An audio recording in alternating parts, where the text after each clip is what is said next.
you can control even the universe by simple software. So that is the development. Remember that the amount of 1 lakh at this time, I mean, 30 years is somewhat near to 1 crore at this time. So see the developments.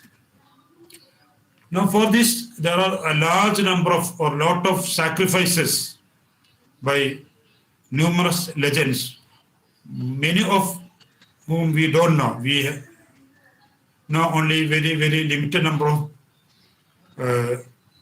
persons, and most of them are not recorded. So we have very minute number of non-persons contributed. Particularly, contribution is noticed at the end of each development, and there are so many recorded and unrecorded sacrifices. Particularly to name few, we have Aristotle and Hippocrates states who were fundamental in developing the concept of the basic structure of the universe, as well as the concept of molecules and atoms. Though at that time it was a tremendous and fundamental development, and we may feel that from looking at this point, that is very simple or may not be that much important. But what will be the small contribution or big contribution? So that itself has laid the stepping stone of the development in physics. So we have then in middle period we have Aryabhatta, Al-Khawarizmi, Ibn Haytham, who are given significant contribution. Then in the modern stage we have Dalton and J. Thomson, and of course Rutherford, who has put the seal for the satisfactory and concrete concept of nuclear-based atom model. Now, at the same period, there was theoretical and conceptual developments which made a drastic or significant change in the concept. So they are particularly to note are James Clerk Maxwell, S.N. Bose, J.C. Bose also, and Albert Einstein. And on the other hand, there was observational and experimental experts whom we can treat as theoretician as well as applied scientists. So we can consider Christian Huygens, Isaac Newton, and Michael Faraday. These are all some tips of the iceberg of large group of people who have devoted their lives to the generation of knowledge. So what is seen in one way, we have seen our surroundings with many animals, trees, plants, stones, etc. Then a large body of water, which is a part of our simple Earth, which is a part of a relatively grand system of solar system. So considering the solar system, so the size of Earth is very negligibly small, maybe very, very a small fraction. Now even this solar system is a small, tiny spot in a grand galaxy called Milky Way. Even the Milky Way is not the biggest galaxy. It is an ordinary galaxy in the group of very large clusters. And we have clusters of galaxies for which we are assigning various patterns. And then from this enormous grand size, we are assuming some definite shape of the universe. Presently, it is much beyond our measurement limits. Still, we are gaining a lot much of information from this simple information. So the actual fact is that the basic information about our universe is much, much, much less than 1%. So that is the present status. And with this information, we have grown up to this level. Now there are far more beyond this knowledge to explore. Coming down, so we have mentioned that the discovery of nucleus by Rutherford is most fundamental steps in exploring the microscopic world. So perhaps the analysis of spectrum was most important tool in this journey of knowledge. So what we have seen, so by exploring the internal structure, we have seen that each material is made up of small tiny particles, either molecules or there are combination of molecules. For simple structure, there will be only simple molecules that constitute the non-living things, whereas living things, so the structure is much more complicated and it has a concrete shape of cells. So even the different parts are having its own special status, growth, and significance. Whereas if you take a non-living matter, each and every part of the material will be behaving similarly. For example, in the case, our tongue is not working like what is done by hand or lung. The function of brain is different, is entirely different with the most important gland, that is liver. So we have most complicated animal cells and plant cells and their basic governing structure as the DNA molecule, which itself is a group of molecules arranged in a very, very systematic, definite harmonic pattern. Whenever this harmonicity is lost, so the function is being redefined. So coming to the microscopic stage, we have seen that everything is made up of molecules, and we have basically two types of molecules, well arranged and regularly arranged and disorderly arranged. So for well regularly arranged system, we call it as crystals, in which each atom has well-defined position in the molecule. That determines its physical, chemical, thermal, and all other properties. And there are irregular patterns with regular intervals. So there comes to the category of amorphous. So both crystals and amorphous system has its own important role in the development. Now we have seen that each molecule is constituted by atoms. Molecule shows the inherent property of the material, where even in the molecule, each atom has its own contribution and importance.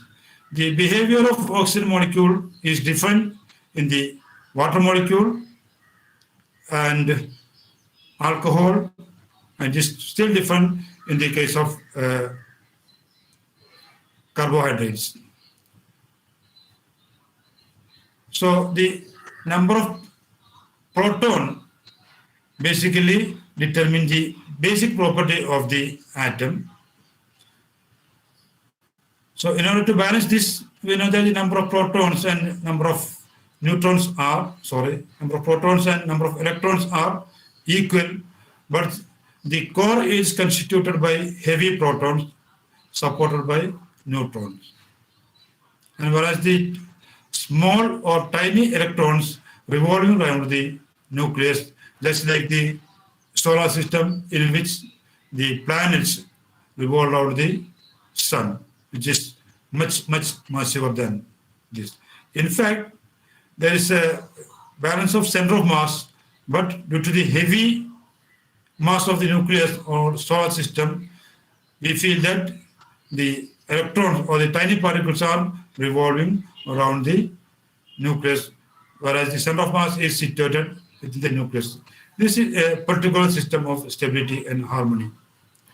And Perhaps the pattern of proton and neutron in each element is most important factor in determining the technological properties.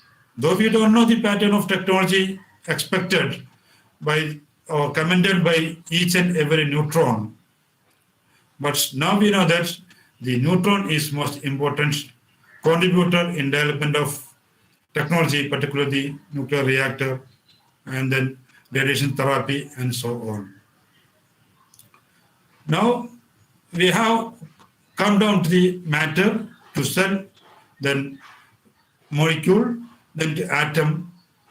Now further exploring, naturally we have the intuition that if we can come down, and on the other hand, we have a massive nucleus with a proton, heavy proton and neutron and tiny electron surrounding these things, then is it possible to further explore this proton and neutron? Will it be considered of some minor particles? At the same time, there are some interesting revelations, maybe at the end of 19th century, that is the discovery of radioactivity. At that time, what is radioactivity was not clearly not known, but by the development of Rutherford atom model, so we have a better picture. That picture could come to a better satisfactory position by the discovery of neutron, maybe after a quarter century by Chadwick. Now, the interesting observation was that though neutron is a neutral particle, and from our earlier experience and experiments, it is established that the magnetic property is a manifestation of charge flow, and hence we don't expect any magnetic property for the neutron. Whereas the neutron is showing intrinsic magnetic dipole moment, and which is almost half the value of that of proton, but with opposite polarity.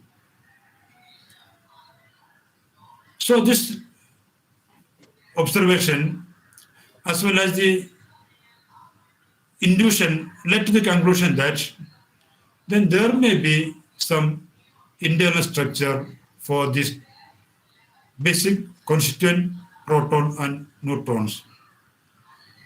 So, though the concept of neutron started this new, way of thought, maybe it took much time, maybe somewhere around 60s, a group of young physicists, including Gell-Mann, Yuval Niemann, Glashow, and so on. So they have forwarded a concept called, so there may be some new developments, and there may be the fractionation of charge.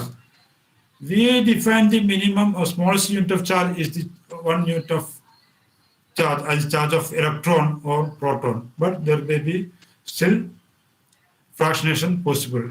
Then they put forward some suggestions that this may be constituting of fractional charges and having small masses. And these small particles may be moving within the nucleon, that is proton and neutron. So some arbitrary name as quarks. So they suggested that there are two types of quarks. One is U quark or up quark and the down quark. And naturally we have to assign a new address, that is a new quantum number. We introduced a quantum number called isospin. And logically, it is accepted that these particles also should have a spin of 1/2 units. So naturally, they will be fermions.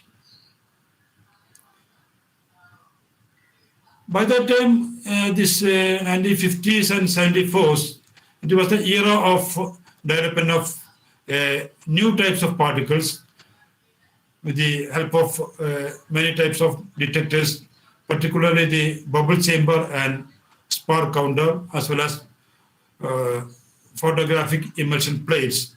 This could show the path of growth and development of particles.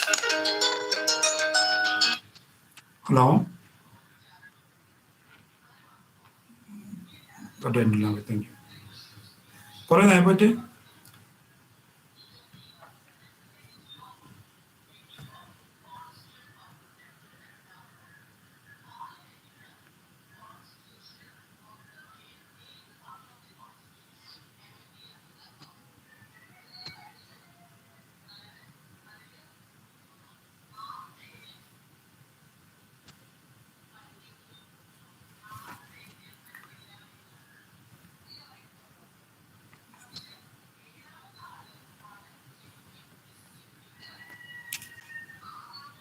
Is it okay?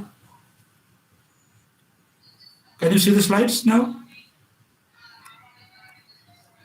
Okay, sir. Now visual. Slides Okay. are now visual, sir. Okay, carry on. Okay, thank you. Because this is the problem with this online program. We don't know actually what is happening. All right, sir. Now it is okay. Please carry on. So this led to the concept of quarks. They introduced the concept of some arbitrary name as quark, means some fluid type something.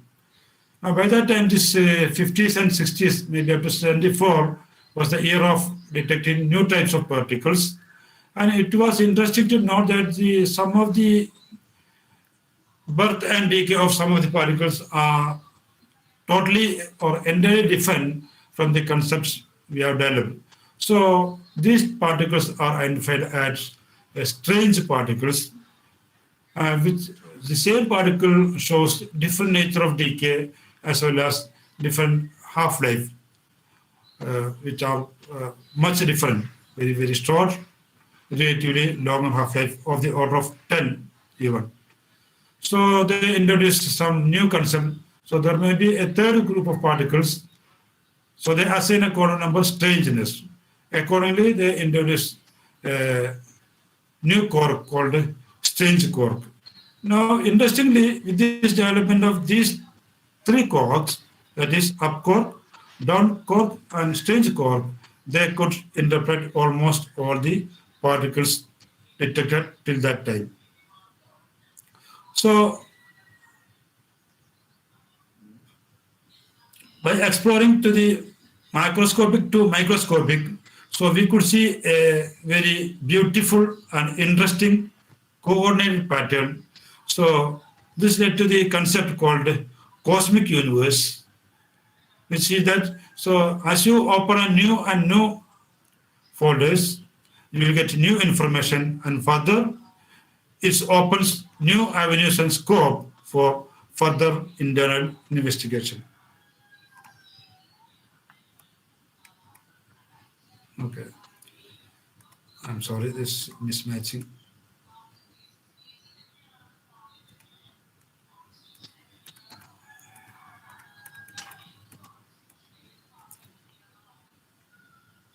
Some ordering is missing. I'm sorry. I was trying to save this. Okay. So we have seen that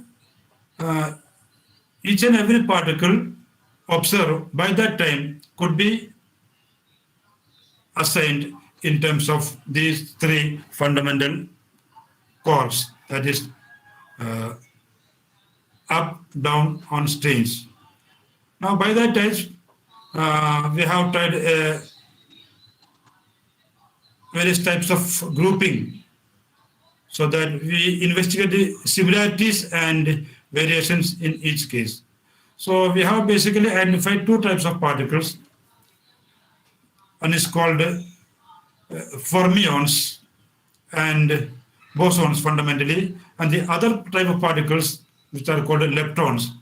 These fermions and bosons generally they respond with strong force, and leptons which do not respond with a strong force. Then these fermions and bosons, those response with a strong force, we have spin half particles and spin zero particles. Spin zero particles does not obey Pauli's exclusion principle. So you can have infinite number of or any number of particles in this same energy states.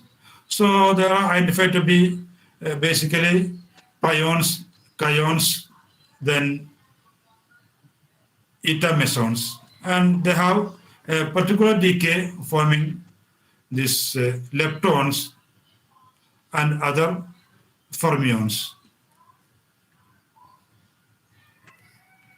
On the other hand, the fermions on decay, you get fermions, leptons, and the other part of hadrons, that is mesons. And almost important 1, 2, 3, 4, 5, 6, 7, 8 particles was primarily identified at that time with the degeneracy. Omega minus was not identified. So they have identified two sets of electrons and their antiparticle and their neutrons, then muons and their antiparticles and their neutrons. Then quite later only, they have identified a quite massive lepton as tau.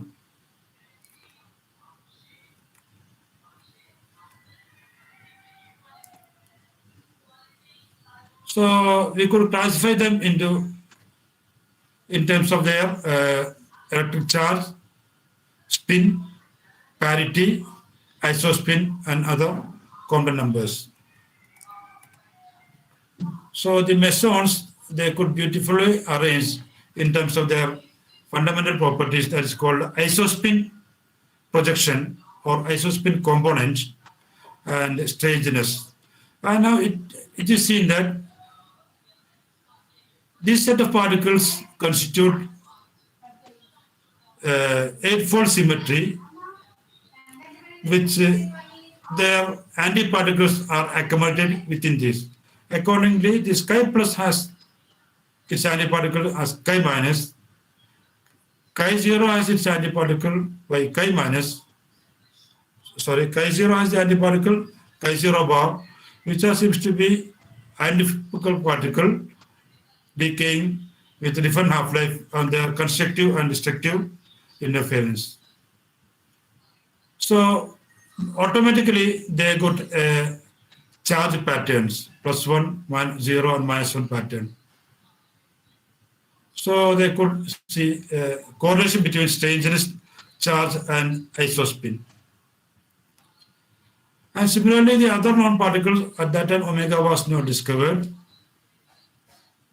Then it is seen that each particle are having its own characteristics, and the antiparticles are made up of entirely different category. So sigma plus is not the antiparticle of sigma minus. But interestingly, there is a mass correlation between these particles. Now, if you take the proton mass and this chi minus mass, so their average mass is equal to the average mass of sigma pattern, sigma 0. And the chi 0 and n0 is having correlated mass. The average mass of this is comparable to the average mass of this. So there are definite pattern. Then this pattern and this introduction of our core concepts, they could find that each boson is 2 particles and each baryon or fermion is made up of 3 particles. So whereas the baryons are constituted by particles alone or quarks alone, the antiquarks will constitute an entirely different world, whereas in the case of bosons, each boson or meson is made up of 1 particle and 1 antiparticle, not its own antiparticle. So interestingly, there are 2 problems. And By that time, there was some resonances was observed. Resonance means relatively massive particles with extremely short-wave particle. Later, it is seen that the bosons and fermions, both excited particles, could be treated as the excited states of our basic fundamental fermions and bosons constituted by 3 quark and 2 quark combination.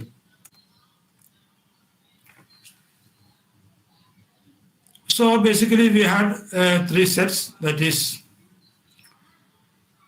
U quark, D quark and S quark, and their antiquarks having same mass but exactly opposite in charge. Hello? സാറേ ഞാൻ ആ സെമിനാറിലാണ് ഒരു മണിക്കൂറും കൂടി ഉണ്ടാവും. Urgent ഉണ്ടോ? ആ sir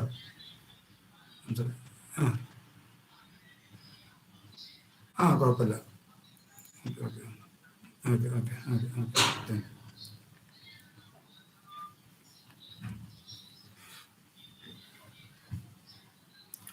So we have the fundamental core. U core has the 2/3 charge, mass 1.7 MeV. This variation mass problem. Still we could not fix the mass. That is why this variation seen. And assign isospin 1/2 and station is 0. And D quark, the electric charge is minus 1/3 and mass is 4.1 to 5.8 MeV. And baryon number 1/3 spin, isospin 1/2. So this isospin depends how many pairs are there in a group. So this is a doublet. And there is strange quark. The charge is 1/3. It is quite massive, almost equal to mass of the detected muon. And the isospin is 0. That is means it is a singlet. So assign the Stranger's number, and they have their antiparticle. So we get the combination of particles. So you have 3 U cos constitute a resonance state of delta particle or a new system better than proton. And then you have 2 U quark and 1 D quark. Actually constitute one unit charge positive. It is our proton. It has its antiparticle. Then you have UDD combination. Charge will be 0. You get your neutron. So its antiparticle will be U bar, D bar, D bar. Now you have similarly DDD combination, which is identified as the extreme end of neutron, that is delta minus. It is also resonance state. Then you have other combination UUS, sigma plus, and its antiparticle, UDS, sigma 0 and lambda 0. It can be a resonance excited state and their antiparticle. Then DDS, minus 1 charge, sigma minus, its antiparticle is sigma minus anti, not sigma plus. Then you have K0 and K0 bar, K minus and K minus bar. Now by somewhere around 1974 only, this heavy omega minus was discovered, but it's beautifully fixed into this group. On the other parts, anticore, US bar will give you K plus, and its antiparticle is K minus, which is U bar S. And UD bar will give you pi plus, and this antiparticle will give you pi minus as du bar. And you have UD bar plus du bar combination will give you the zero particle, zero charge particle, pions and eta mesons. And ds bar will give you K0 and SD bar will give you K0 bars. So this is the present picture we gauged. Now, interestingly, we could beautifully arrange all the hadrons, that is fermions and bosons, to this group, but unfortunately it could not accommodate the fermions. So that means there is some missing link between. No, one is basically force, the which is much weaker, almost an order of 40 times smaller than the electrostatic force. And there is an agency called new type of force which takes the coupling between the strong force and electrostatic force. They are called weak force that produce leptons from hadrons. So that was a misery. Another problem is that. Sir. Yes, please. Slides are not visible. Yes. Still missing. Yes. Okay.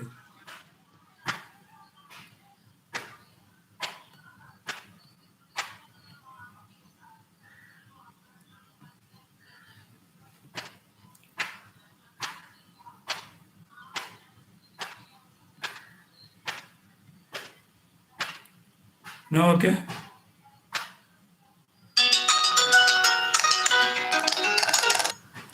So,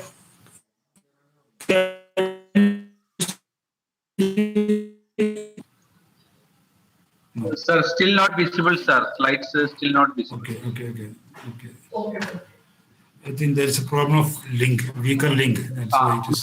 Yes, sir. Now, occasionally. okay, sir. Now, Okay. A problem that you see this pattern.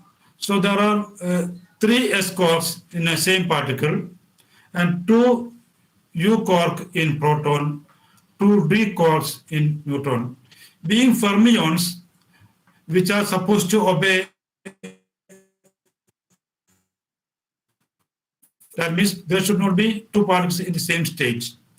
So then how can you interpret this degeneracy or multiplicity of particles in the same state?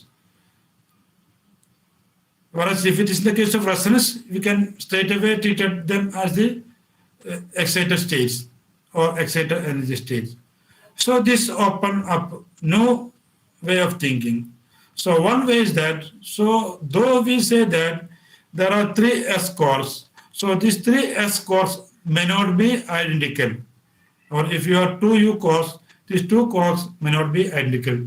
There may be some new property which will distinguish them.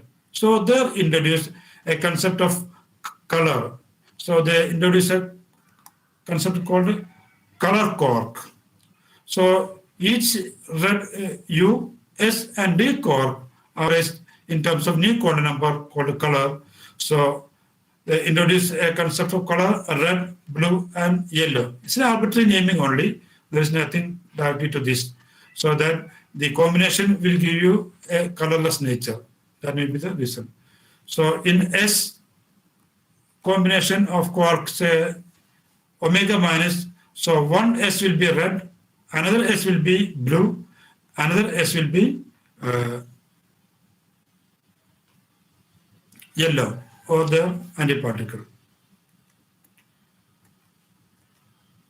The other argument was also there that so under this microscopic level, this Pauli's exclusion principle may not be valid, but that was not eventually accepted. And there is another problem, though we could identify the presence of these quarks, and we could never take out these quarks in a separate environment.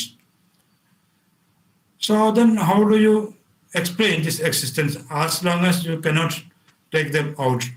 But taking out this has quite high energy of the order of maybe hundreds of GeV. So by that time there was development of accelerator, which has important role in this understanding the properties of sub-microscopic world. So to explain this, there was a new concept called confinement of cork was introduced. So accordingly, are confined to their common center, and they cannot compress beyond a certain limits. If you try to compress them, so they will try to repel each other like an elastic force. And if you try to pull one of them out by applying energy, then it has a tendency to bring it back. So the over elongation or over compression of any one string, the only possibility is that you apply excessive force close, then you will break this. When you break the string, then something new will happen. So what is there? So this energy is utilized to produce a new pair of particles. So on this expense of particle and the antiparticle, or one particle and antiparticle, which are related to this group or different. For example, we have an initial proton with two U quark and one D quark. Out of this, the string of one U quark is broken. There, you produce one D and D bar pair, that is formation or creation of quark and antiquark. Now, you get a new particle, UD bar combination, which is pi plus, and DU combination, which is neutron. Now, proton is converted into neutron, and vice versa also possible. On the other hand, it could either produce a new quark, depends upon the energy and other conditions. So here it produces an SS bar. Then here you got U and S bar, which is K plus meson. Here you have D, U, and S, which is a sigma particle. So it's explained the creation of new particles. Now, even here, the meson, if you get the energy, you can have a new breaking here. That will produce one particle, antiparticle, so which you get two more meson. That will produce one particle, antiparticle, so which you get two more meson. So by getting energy, one meson is decayed into other mesons. Or this meson can interact with this hand. So this SS bar will annihilate each other, emitting energy, and you will get the other particles. So this explains annihilation, creation, and decay of particles and their antiparticles. So this gives a more or less good picture. So human mind was not satisfied with this yet, though it could explain to a very good level. So they started exploring further, if there is further investigation possible. And logically, we have kept up those leptons. We introduced a new particle called the charm particles. So according to which it is assumed that the lepton may be a combination of this strange core. 70s, again the tau particle was identified as lepton. Then naturally started a requirement of new set of particles. The particles introduced top and bottom. Maybe the top particles detected only in 1995 with the LHC, Large Hadron Collider. Now we up, down, charm, strange, top, and bottom with the varying mass. You see the mass of top and strange bottom particle are GeV, much higher than the protons and neutrons. And even the top particle has a mass 172 GeV, much larger. So this is the still known structure of the universe. It's microscopic and microscopic world. Now the question is that why we are taking this much pain to explore all these things much beyond our ordinary environments. What is the benefit?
Ngantuk guys.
Hello, hello.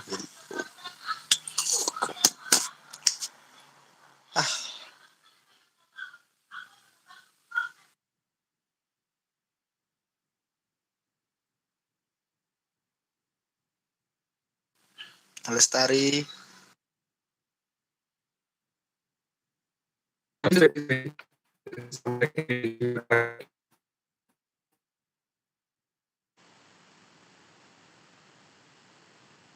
Lestari. Lestari, where are you?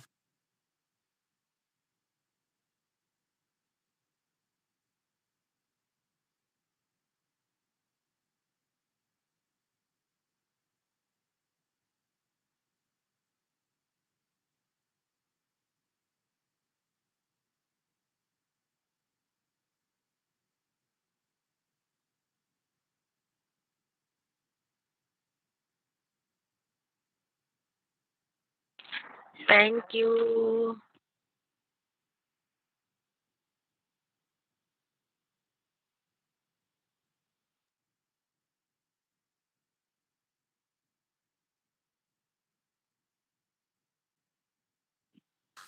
Lestari, Hello, where sir. are you? Hello, sir. Hello, sir. Majid, sir. Hello, sir.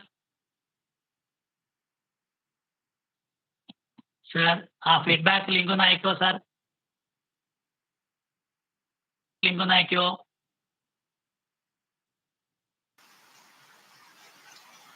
Hello feedback link पर है sir. Sir. Sir.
Hello, am I audible? Yes. Yes, sir, yes, yes. Yes, sir.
Sir, Professor Musthafa, sir, can you unmute your speaker?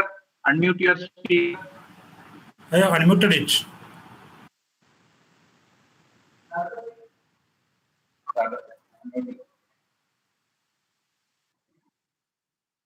Mustafa sir, some problem in network.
Am I audible now?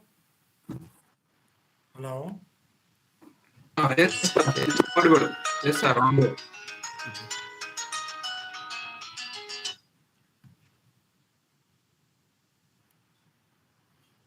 Yes, sir, audible. But Audible, presentation is not there.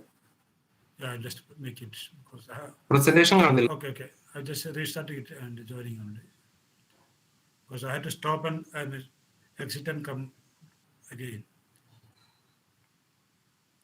Okay. Okay. So we were discussing that why do we take this much risk of studying much beyond the uh, sky, that is to the solar system, galaxies, and beyond the universe, and to the submicroscopic level to atoms and subatomic particles and their interior structure of this thing. So because as far as the benefit is concerned, it depends upon the information we have gained. So what are the information we have gained that will be developed into knowledge base, which will be applied into applied science or applied physics, that will be converted into technology. So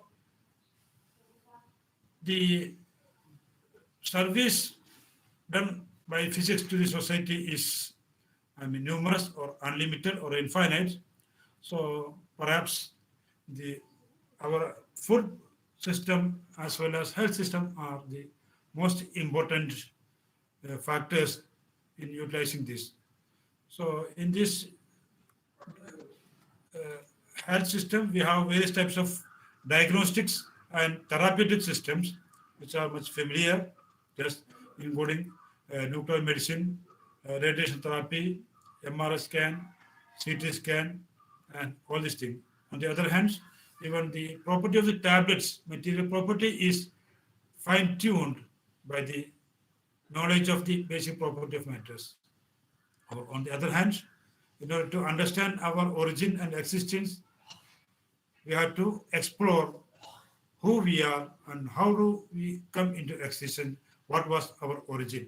So this knowledge can be utilized for utilizing this information for the benefits or fine-tuning the applications, because now it is a period of sub-microscopic treatment techniques, including gene modification. Then by controlling the applied particles, you can fine-tune not only the property of the materials, the behavior and response of animals also, including human being. So we have the food technology. So we have the basic concept of microwave oven itself is an important technological development. Then their safety, then their protection, and all other ingoes application of knowledge of physics. So then the present scope is to the exploration of the microscopic world. So that is in the atomic and microscopic level. So that is the new branch of nanotechnology, in which you explore the possibility of atomic level or subatomic level possibility of properties of the atoms. That includes most explored property is its magnetic properties. So it is most used in analytical tools, including your SEM to some extent, then TEM, all other characterizations and developments. So unfortunately, due to this breakdown, we lost the flow of this. But anyhow, I want to ascertain that the ultimate objective of studying or gaining knowledge is to understand the universe and to its finest manifestation. And then we see that, so everything in the universe, from microscopic to macroscopic, from nuclear particle to beyond the galaxies, it obeys a definite harmony and order. So this harmony and order is constructively utilized for the service of humankind, thereby to the service of other living beings. So that is the objective, and we are committed to this objective. So thank you for listening this talk, and I'm sorry for the interruptions and breaks. Thank you, and once again. And now you can have any specific questions if you have to ask. And question I can answer as well as it will lead me to new intuition if even if I could not answer the questions. So you are welcome with your questions.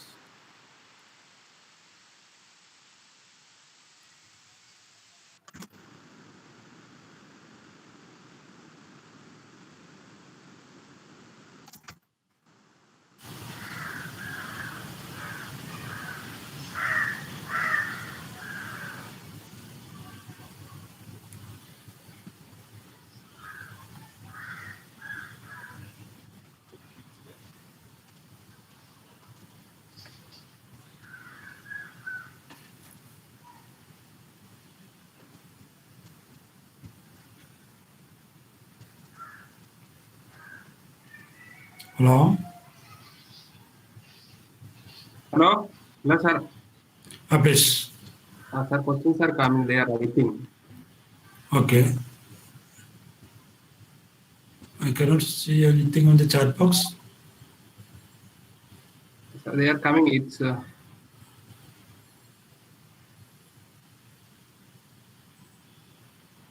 I am unable to see the chat box. I don't know. And people also. read the question. Yes. Don't worry, sir. I will read the question. Yeah, that will be better. Okay, sir. Just they are coming.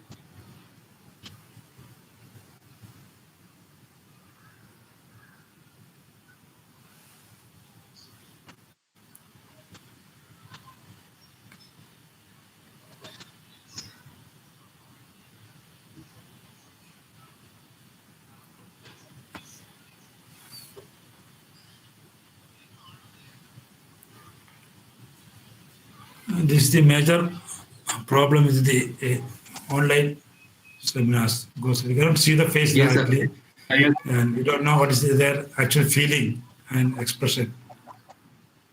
Yes, sir. And the lagging also, the questions. Yeah.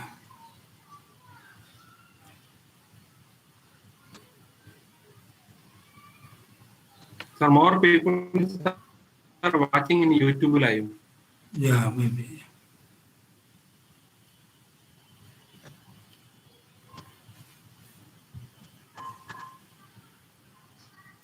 What is the YouTube link so that I can try there also? So if we can see the question, then it will be better. Please share the YouTube link to me. This is my WhatsApp.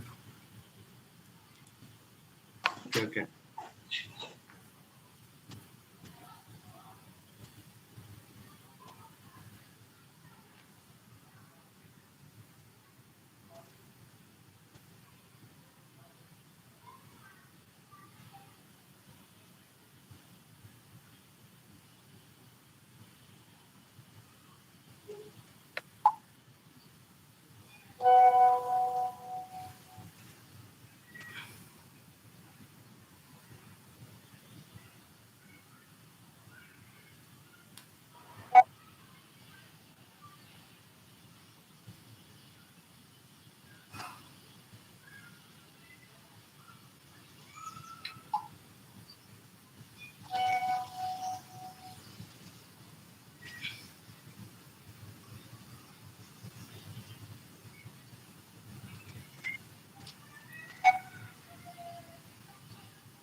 There is no question seen in the YouTube also.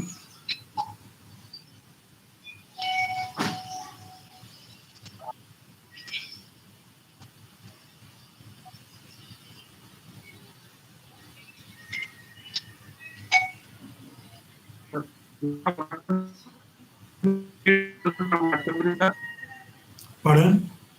Not clear. We have to, sir. Can you hear? Now it's okay. Sir, There is too much of noise, I think. Hello. Hello, please.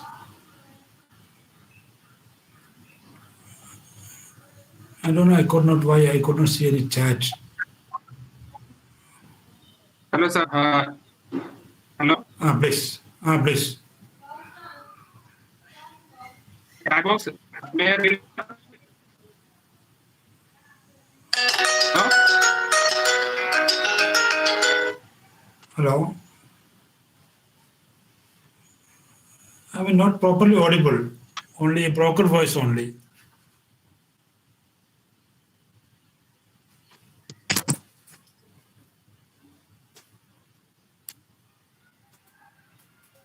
I don't know how to. Yes, please. Can you send the question as a WhatsApp message? Because I could not see any chat also, not in the YouTube also. Yes, sir. I will send Shall you. I read? Okay, 1 minute. Because I'm helpless in this.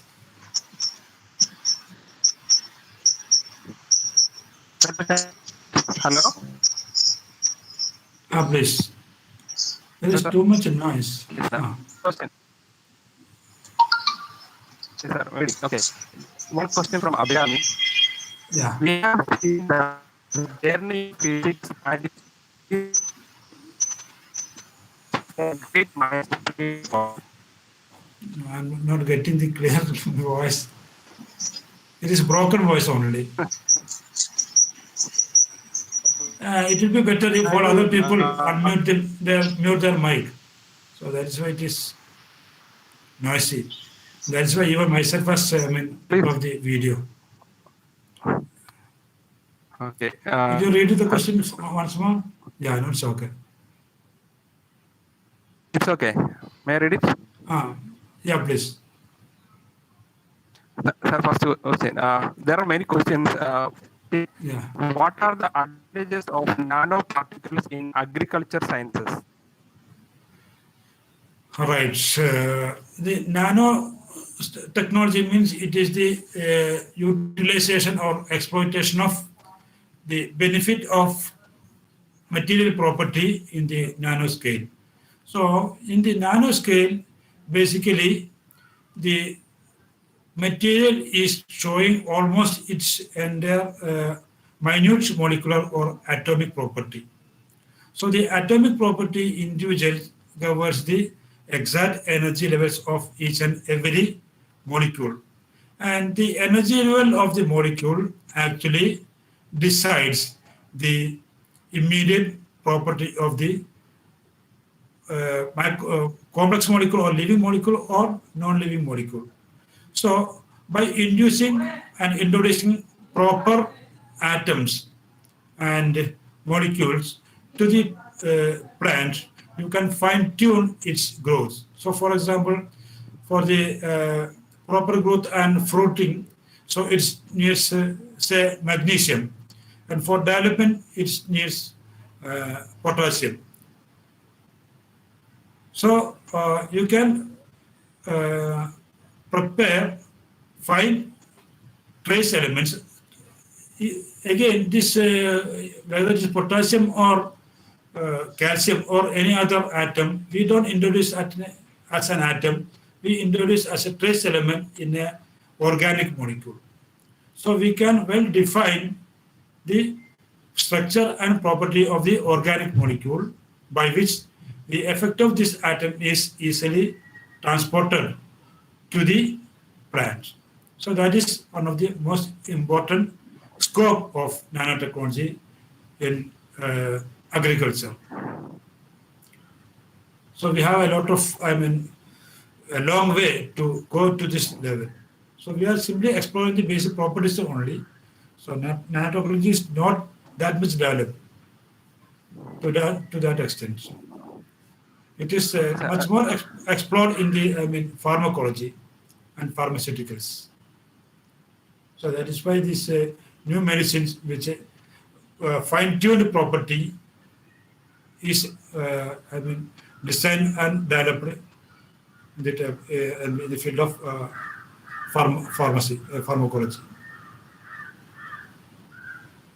Okay, sir. Can I read the second question? Yeah. That is a big question.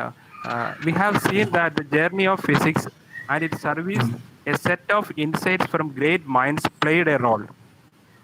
Area Pardon? of we have seen that, I repeat, sir, we have seen that the journey of physics and its service, a set of insights from great minds played a role. Yeah.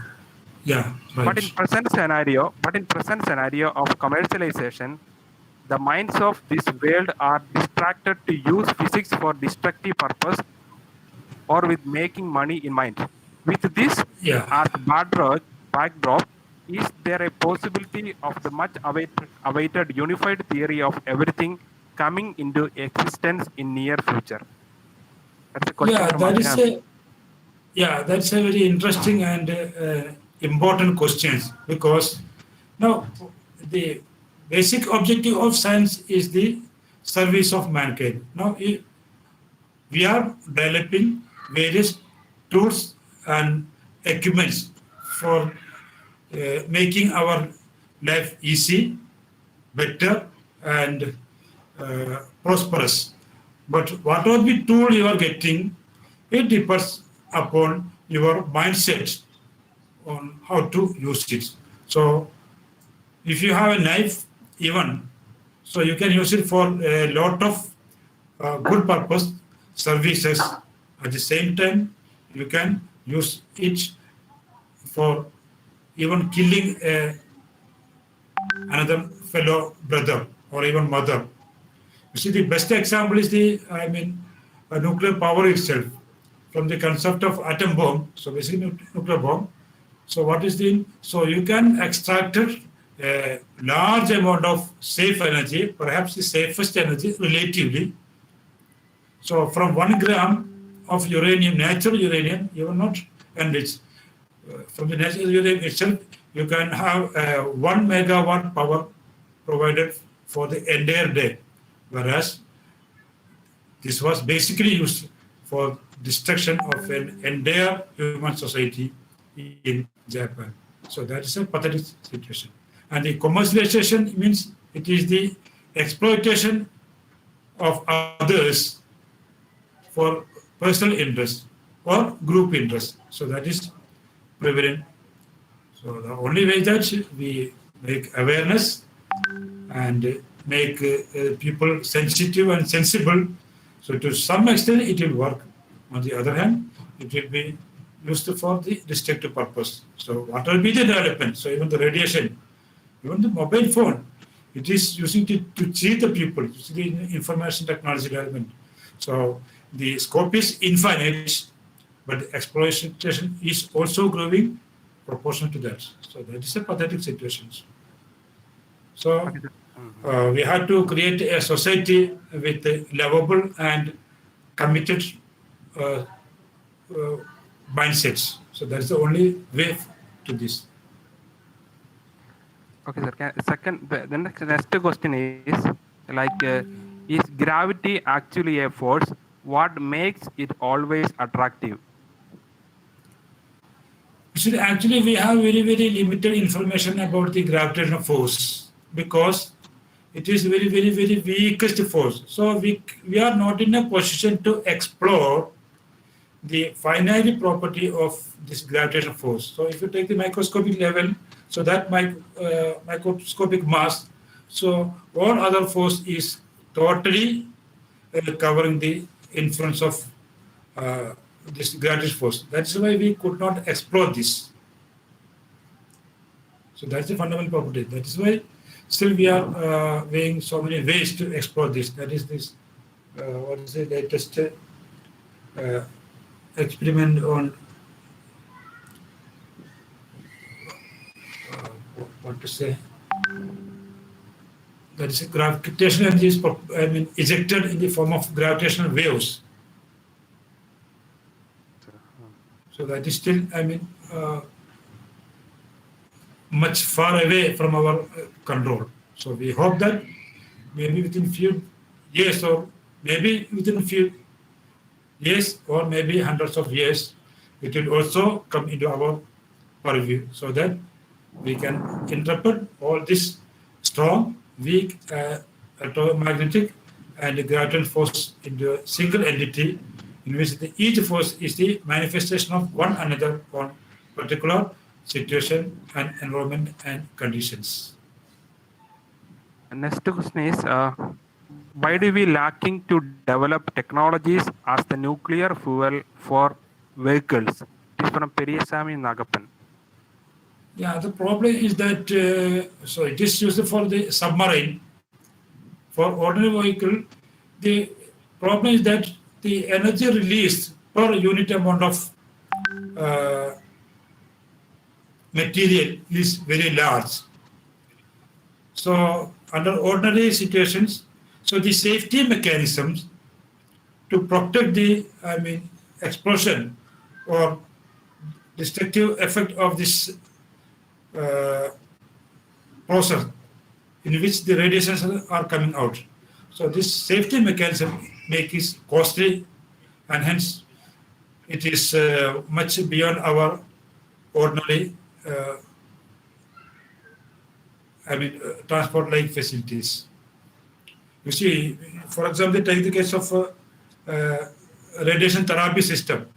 The system is very simple.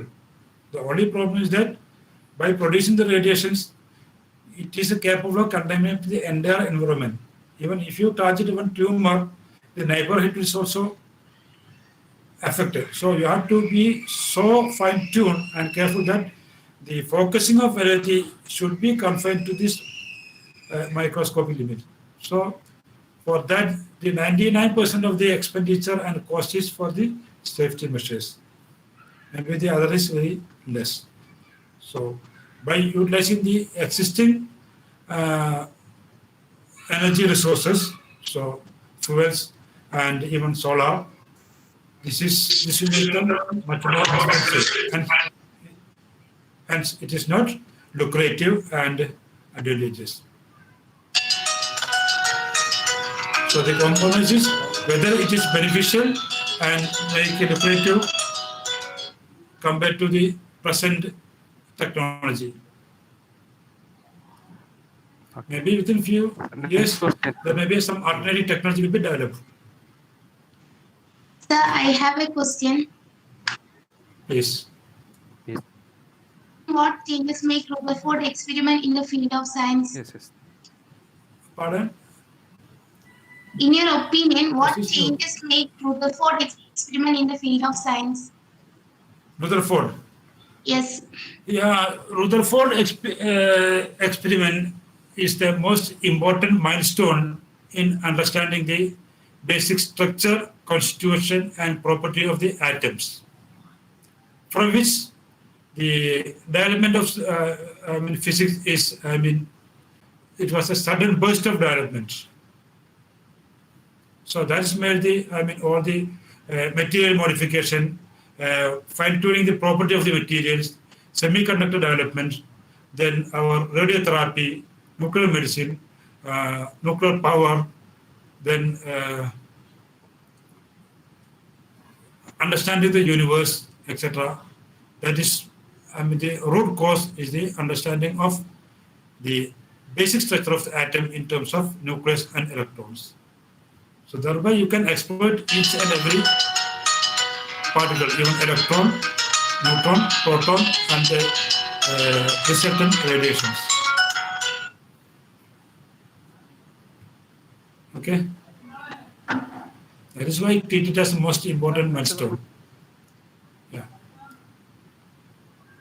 Okay. Next question is that is it possible to have unification of theories? Yeah, we are attempting to the unification of the theory. We are successful in unification of strong force, weak force, and electromagnetic force. In terms of gluon field, now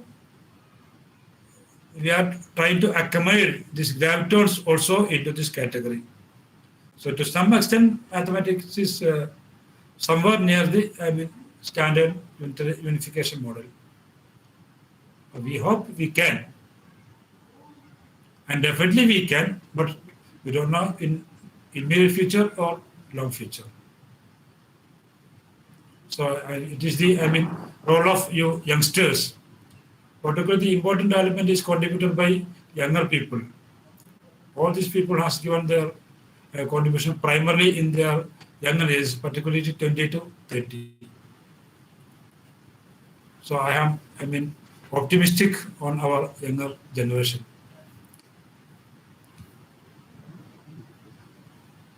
Is there any more questions coming?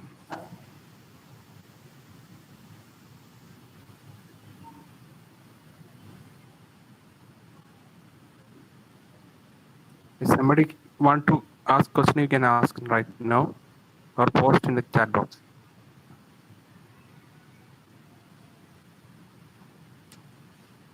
Sir, one question from WhatsApp. Hello. Please. Sir, this is whether nature is highly symmetric. Basically, the nature is symmetric. Now, if you take a particular component, there may be one asymmetry and its anti-asymmetry will be there. So as a total, it has to be symmetric. That is what my personal feeling. Okay. And if you take the entire universe, I'm not that much, confident to say that. But there is you can say that there is very fine-tuned harmony. And if you take fermions, fermion means itself it's a lack of symmetry. That is a fundamental thing. So there are people who argue on other two ways. So in this argument, they say that the basic property of the universe is asymmetry. But as far as you are grouping everything, so there is a very definite symmetry and order. From the symmetry and ordering, only we can generate and gain information. If there is no symmetry or ordering at all, you cannot have any information.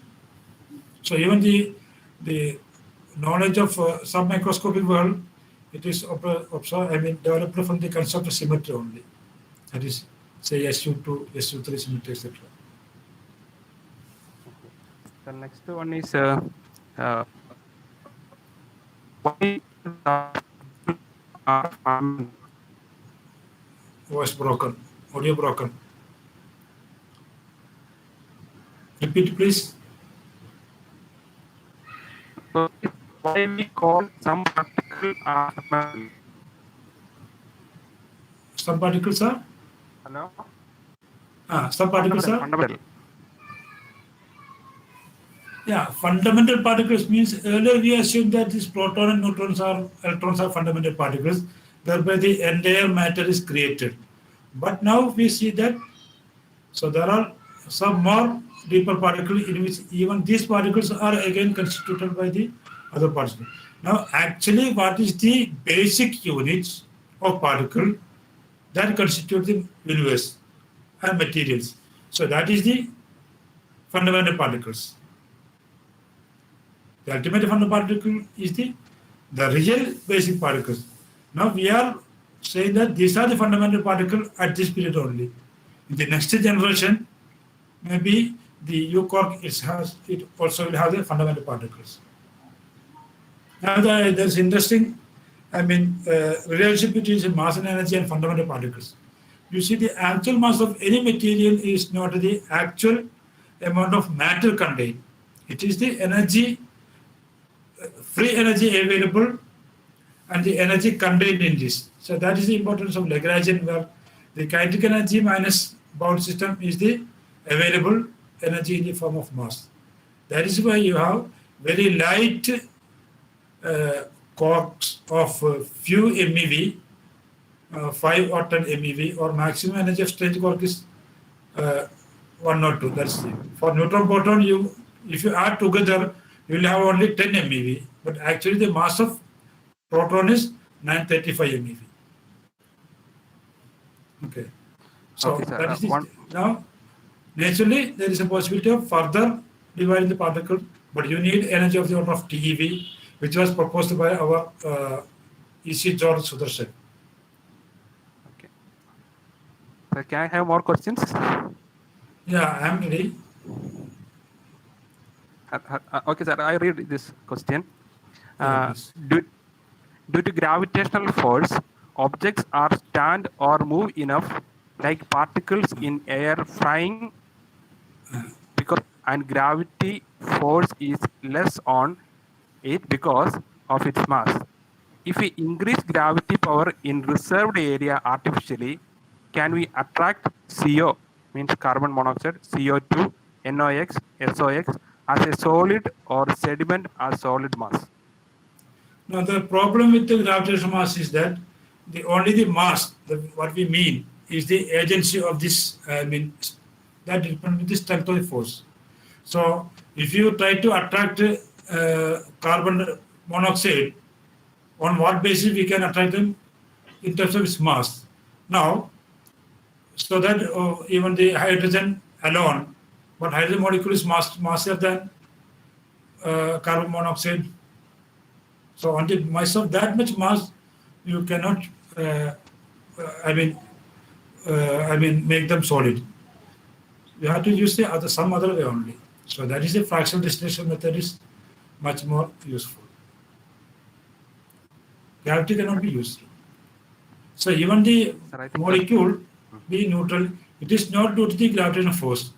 So molecules in the intermolecular attraction, it is not basically the gravitational force. It is basically the instantaneously induced electrostatic force. Gravitational force is agency for bringing them together.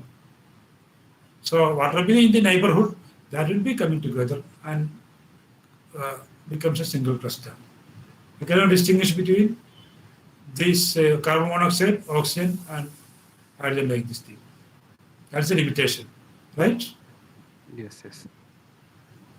Sir, the normal question is there in Google Meet. So Yeah, we please. can stop for right now. Yeah, I think it is almost 2 hours.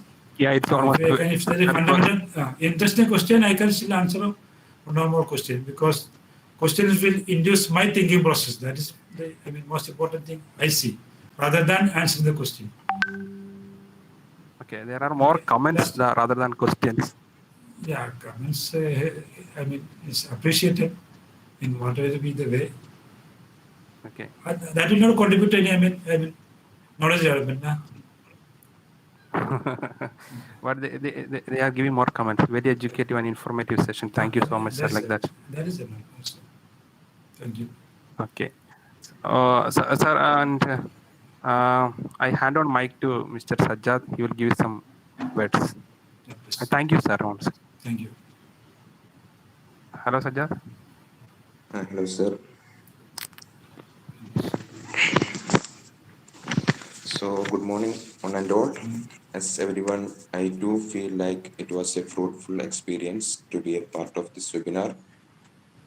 This hours has been so innovative and engaging. I thank our special guest, Musthafa sir, who kept aside his busy schedule and spent his valuable time with us and imparted knowledge to us. It was our immense pleasure to hear from you, sir. I thank all the research scholars, alumni, teachers, and all students from various colleges joined us with us for this occasion. I extend my sincere thanks for the head of the department and the beloved teachers and the coordinators who has coordinated this program as well. I extend my gratitude to all the participants and teachers who make this webinar a grand success. Thank you very much and thank you all.